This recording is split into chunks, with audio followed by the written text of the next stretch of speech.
बहुत समय पहले की बात है। एक छोटे से गांव में एक साहसी किसान रहता था जिसका नाम रामू था।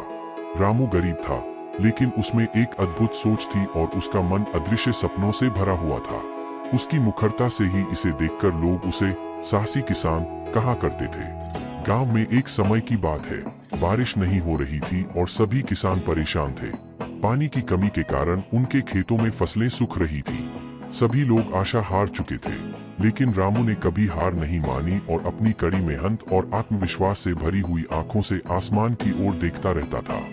एक दिन रात को उसने अपनी छत पर बैठकर आसमान की ओर देखा और आशा से भरी हुई आंखों से बोला, हे भगवान, हमारे गांव को बारिश की आवश्यकता है।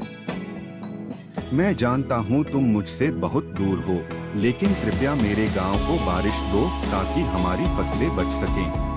रामू ने इस प्रार्थना में अपनी पूरी भक्ति और आस्था रखी थी। उसकी ईमानदारी और साहस ने उसकी बातों को आसमान तक पहुंचा दिया।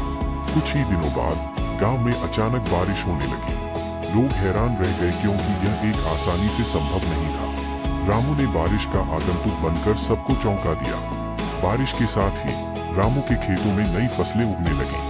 सभी लोग हैरान होकर रामू के पास गए और पूछा, तुम्हारी यह अद्वितीय आशा और आत्मविश्वास ने हमारे गांव को बारिश दिलाई, कैसे हुआ?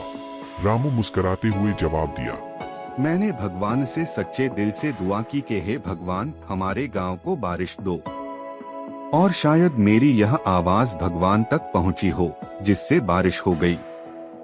इस कहानी से हमें यह सीखने को मिलता है कि आत्मविश्वास और साहस से हम किसी भी मुश्किल को पार कर सकते हैं। रामू की ईमानदारी और पूरी मेहनत ने उसे सफलता दिलाई और उसने अपने गांव को बारिश की आशा दिलाई। यह कहानी हमें यह सिखाती है कि किसी भी समय हालात चाहे जैसे भी हों, हमें आत्मविश्वास और साहस बनाए रखना चाहिए।